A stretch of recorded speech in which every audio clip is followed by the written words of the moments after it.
तो accounting for share capital से आज हम पढ़ने वाले फॉरफीचर ऑफ शेयर्स। हमें जानना है कि अगर फॉरफीचर ऑफ शेयर क्या होता है। वैसे तो फॉरफीचर का मतलब क्या होता है, इसका मतलब होता है जब्त करना। जब्त करना, जब्त करने का मतलब क्या होता है? जब्त करने का मतलब होता है, मान लीजिए आपने एक साइकिल रख के, आपकी एक साइकिल है, साइकिल की कीमत है 2000 रुपये है। आपने साइकिल को कहीं पर गिरवी रखी है। क्या रखी है? गिरवी, मॉर्गेज। तो साइकिल को गिरवी रखकर आपने किसी बंदे से 1500 रुपये उधार लिया। उससे कहा है कि हम इसको जो है आपको 1 महीने बाद लौटा देंगे। ठीक है, साइकिल के बेस पे 1500 रुपये लिया है, आपने कहा कि 1 महीने बाद पैसा ले लेंगे, दे देंगे आपको। अब आपका टाइम पूरा हो गया है, 1 मंथ पूरा हो गया है, और 1 मंथ पूरा होने के बाद पैसा देने वाला आपसे पैसे मांग रहा है, लेकिन आप पैसे नहीं दे रहे हैं। फिर वो कह रहा है भाई पैसा दे दे। इसी तरह 4-5 दिन हो गए पैसे मांगते मांगते, आप पैसा नहीं दे रहे हैं। इस 15 दिन हो गया आप पैसा नहीं दे रहे, तो सामने वाला कह रहा है पैसा देता है वरना अपनी साइकिल में अपने पास रख लूँगा। अब वो कहता है जो करना है वो कर लो। वो साइकिल को क्या करता है, अपने अंडर में जब्त कर लेता है। तो इसी को बोलते हैं फॉरफीचर करना। अब फॉरफीचर ऑफ शेयर क्या होता है? सेम इसी तरह से होता है। मान लीजिए कंपनी ने 10,000 शेयर्स इशू किए, और 10,000 शेयर इशू करते हुए उसने एप्लीकेशन पे 3 रुपये, अलॉटमेंट में 4 रुपये और फर्स्ट कॉल में 3 रुपये मांगे। अब एक बंदा था जिसके पास 200 शेयर्स थे। कितने शेयर्स थे? 200 शेयर्स थे। अब 200 शेयर के हिसाब से उसे एप्लीकेशन पे 200 दूनी यानी कि 600 रुपये देने थे, दे दिया। अलॉटमेंट में 800 रुपये देने थे, दे दिया। लेकिन जब कॉल की बारी हुई तो कॉल का पेमेंट उसने नहीं किया। कॉल का पेमेंट नहीं किया, इसमें क्या होता है, कंपनी वाले जब किसी का पैसा नहीं होता है, किसी भी इंस्टॉलमेंट का पैसा नहीं होता है, तो नोटिस इशू करते हैं।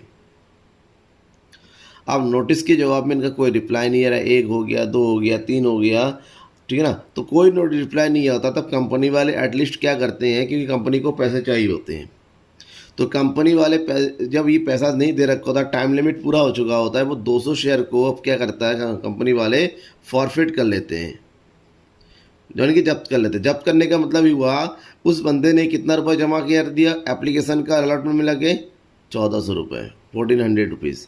तो कंपनी वाले ये 1400 रुपये फॉरफीचर अकाउंट में डाल देते हैं, ठीक है ना, और जो नहीं आया है उसको राइट अप कर देते हैं। और कंपनी वाले राइट अप करने का मतलब होता है जिसके नाम पे 200 शेयर इशू किया गया था, उसके नाम से जो रजिस्टर्ड शेयर थे, अलॉटेड शेयर थे, वो हटा दिया जाता है, उसको रद्द कर दिया जाता है, और जो 1400 रुपये अब ये कंपनी के नाम पे आ जाता है, यानी कि फॉरफीचर अकाउंट में डाल दिया जाता है। ये जो पूरी प्रोसेस होती है, इसी प्रोसेस को बोलते हैं फॉरफीचर ऑफ शेयर्स। और कंपनी वाले जो फॉरफिट करते हैं, जो 200 शेयर बचे हुए बाद में उसको रीइशू भी कर देते हैं, अलग अलग रेट पे रीइशू करने वाला मैं नेक्स्ट वीडियो में बताऊंगा। फिलहाल क्वेश्चन नंबर 11 सॉल्व करेंगे आपकी एनसीईआरटी बुक का, जो डिपेंड करता है कि किस तरीके से फॉरफीचर शेयर की हम एंट्री करेंगे, जनरल एंट्री कैसे करेंगे। ठीक है, जिन्होंने चैनल सब्सक्राइब को नहीं किया है, चैनल को सब्सक्राइब जरूर कर दीजिएगा, लाइक कीजिए, शेयर कीजिए। ठीक है, तो चलिए हम क्वेश्चन नंबर 11 पढ़ेंगे। पहले क्वेश्चन नंबर 11 है, Naman limited issue 20,000 shares of 100 each. Naman ने 20,000 शेयर इशू किया 100 रुपये के हिसाब से। Payable 25 rupees application, 30 rupees on allotment, 25 rupees first call and balance the final call. ठीक है ना, 25 रुपये एप्लीकेशन में इशू किया, 30 रुपये अलॉटमेंट में, कितने हो गए 75, 55, 25 रुपये फर्स्ट कॉल में इशू किया, बाकी जो बचा वो किस पर है, फाइनल कॉल में। अब देखना ये है कि बचा कितना है, बचा अमाउंट कितना हो गया 20 रुपये। क्यों? 25 50 और 30 80, तो 20 रुपये फाइनल कॉल में मांगा जा रहा है। अब क्या करें, all money duly received except Abha who holding 200 share did not pay allotment and calls money. Anubha ने इसके पास 200 शेयर्स थे, उसने अलॉटमेंट का पैसा भी नहीं दिया, और कॉल का पैसा भी नहीं, ना ही फर्स्ट कॉल का ना ही फाइनल का, यानी कि इसने केवल और केवल एप्लीकेशन का पैसा दिया। साथ ही एक कुमकुम है हु होल्डिंग 100 शेयर, कुमकुम के पास 100 शेयर है, उसने बोथ कॉल्स यानी कि दोनों कॉल का पैसा नहीं दिया, इसने एप्लीकेशन और अलॉटमेंट का पैसा दिया। The directors forfeited the shares of Anubha and Kumkum. Directors ने जो है अनुभा और कुमकुम दोनों के शेयर को फॉरफिट कर दिया। जनरल एंट्री कीजिए फॉरफीचर की। तो सबसे पहले आपको ये कैलकुलेशन करनी होगी कि फॉरफिटेड अमाउंट कितना होगा, ठीक है ना। तो वर्किंग नोट पहले निपटा लेते हैं।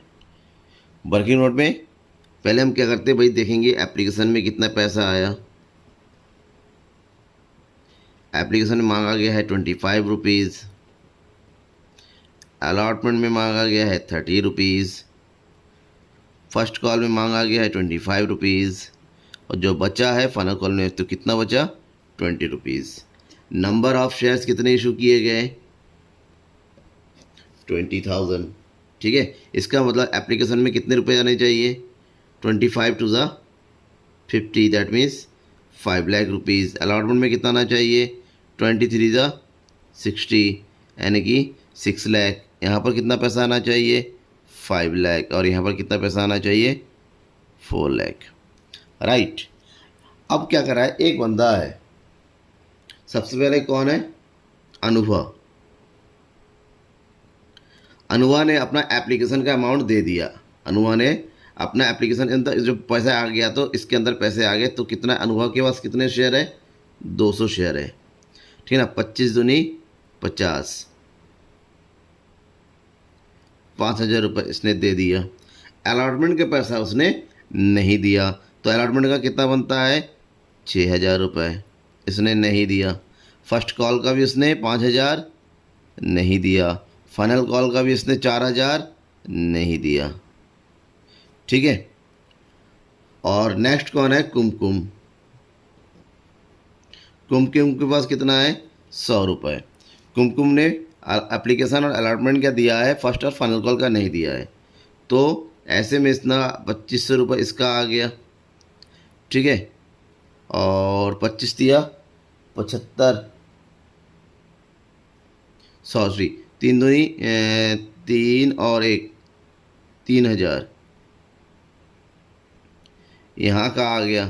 बट 2,500 उसने फर्स्ट कॉल का नहीं दिया, और फाइनल कॉल का उसने 2,000 रुपये नहीं दिया। इसका मतलब ये हुआ कि अलॉटमेंट में टोटल अमाउंट कितना रिसीव हो रहा है, क्योंकि 6,000 तो आ नहीं रहा है, तो 6,000 को माइनस कर देंगे, तो टोटल अमाउंट हमारा रिसीव हो रहा है 5,94,000, ठीक है। सेम उसी तरह फर्स्ट कॉल में दिए दोनों, ना ही 5,000 आ रहा है, ना ही 2,500 आ रहा है, तो दोनों को माइनस कर देंगे, तो टोटल माइनस कर देंगे, ये जाएगा 4,92,500। और फाइनल कॉल में भी 4,000 6,000 की टोटल 2,000 6,000 नहीं आ रहा है, तो यहाँ पर हमें मिलेगा 3,94,000, ठीक है। ये टोटल हमारा रिसीव हुआ है। बट आपको देखना ये है कि फॉरफिटेड अमाउंट वो अमाउंट होता है जो अमाउंट आ गया, यानी कि 5,000 आ गया है, 2,500 आ गया और 3,000 आ गया, तो टोटल फॉरफिचर अकाउंट में कितना जाएगा, टोटल फॉरफिचर में जाएगा 5,000 3 8,000 8,000 10,500 जाएगा फॉरफिचर अकाउंट में। कैसे एंट्री करेंगे उसी की हम बात करेंगे, चलिए ठीक है। चलिए एंट्री करते हैं। पहले एंट्री किसकी होगी, एप्लीकेशन की। टोटल मनी रिसीव हो गया, इसमें कुछ भी नहीं है, तो सेम अमाउंट कर दीजिए पहले, अमाउंट रिसीव करने की।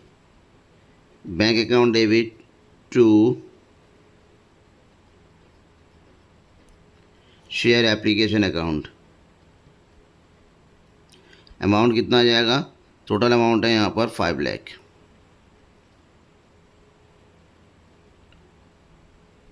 ऐसे लिखेंगे application money receive, application money received. Second entry किसी करेंगे हम, एप्लीकेशन मनी डी होने की, तो ये एंट्री हो जाएगी share application account debit 5 lakh to share capital account 5 lakh. Same वही एंट्रीज करनी है जो पहले कर रहे थे आप। ये हो गया application money transfer to share capital, ठीक है। थर्ड जो एंट्री करेंगे इसका मतलब अलॉटमेंट की, अलॉटमेंट में पहले ड्यू की होती है, तो ये एंट्री हो जाएगी share allotment account debit. Allotment में कितना ड्यू हो रहा है, टोटल अमाउंट है 6 लाख, 6 लाख पूरा ड्यू होगा, 6 lakh to share capital account 6 lakh. ठीक है, नेशनल के लिए क्या लिखेंगे, that is allotment money due. अब अलॉटमेंट मनी रिसीव करने की एंट्री करेंगे। अब अलॉटमेंट मनी जब रिसीव करेंगे, हमें पता है कि अलॉटमेंट में 6000 अमाउंट नहीं आया है, अनुभव ने पेमेंट नहीं किया है, सो 6000 माइनस करके जो अमाउंट आ रहा है 5,94,000 की एंट्री करेंगे अलॉटमेंट में। ठीक है, तो अलॉटमेंट रिसीव करने की एंट्री क्या करेंगे हम, bank account debit 5,94,000 to share, जो पैसा नहीं आ रहा है वैसे इसको कॉल्स इन एरियर बोलते हैं, बस कॉल्स इन एरियर की एंट्री करने की ज़रूरत नहीं है, बैंक वाले में लेस करके बताइए। एक बच्चे ने कमेंट किया था सर कॉल्स इन एरियर की एंट्री नहीं कर रहे हैं, कॉल्स इन एरियर की एंट्री करने की कोई ज़रूरत नहीं होती, वो ऑटोमेटिक जो है क्या हो गया, बकाया हो गया, जो नहीं आया बैंक में इसकी एंट्री नहीं करते, बट एडवांस होता है तो उसकी एंट्री करना ज़रूरी होता है। तो ये हो जाएगा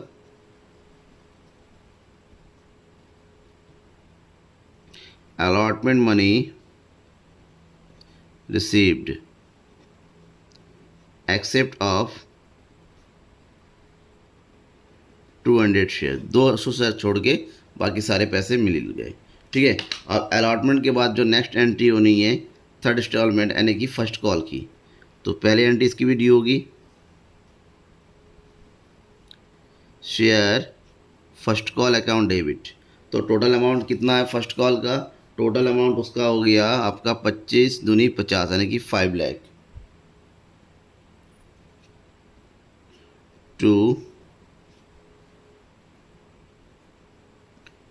share capital account 5 lakh. Narration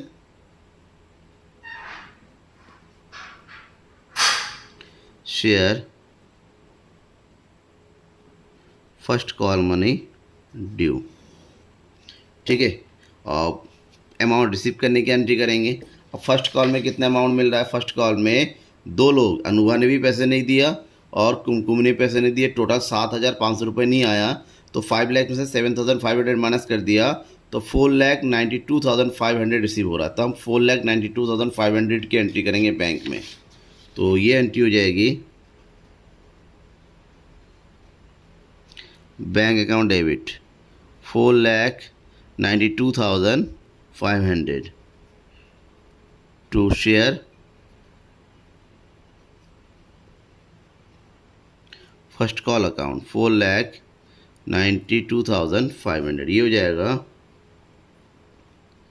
share first call money received, right. अब इसके बाद बचा फाइनल कॉल, तो फाइनल कॉल में पहले एंट्री कर दीजिए ड्यू की, share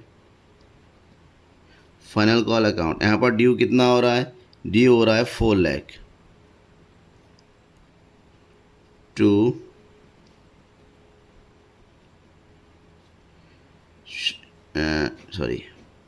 share capital account that is 4 lakh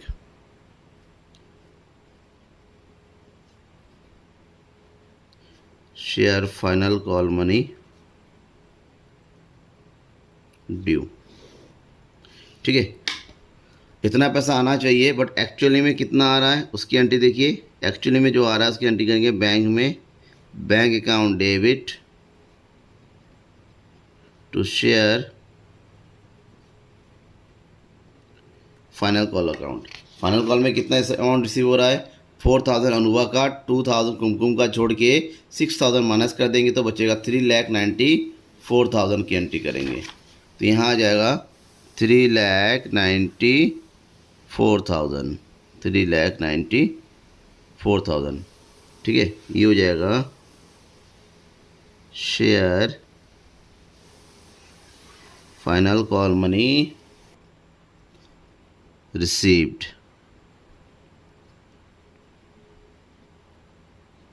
except of 300 shares, 300 share को छोड़ के, क्योंकि 200 अनुभव का है और 100 कुमकुम है। ठीक है, अब ये नॉर्मल एंट्रीज तो हो गई। अब हमसे कह रहा है कि जो फॉरफीचर हो रहा है तो फॉरफीचर की भी एंट्री करिए। जब फॉरफीचर की एंट्री करेंगे, सबसे पहले ये ध्यान में रखिएगा कितने शेयर फॉरफीट हो रहे हैं, 200 अनुभव के और 100, यानी कि 300 शेयर फॉरफीचर हो रहे हैं। फॉरफीचर अमाउंट कितना है, 10,500, जैसे कि हमने कैलकुलेट हुआ। फॉरफीचर वो अमाउंट होता है जो पार्टनर ने जो शेयर होल्डर ने पे किया है।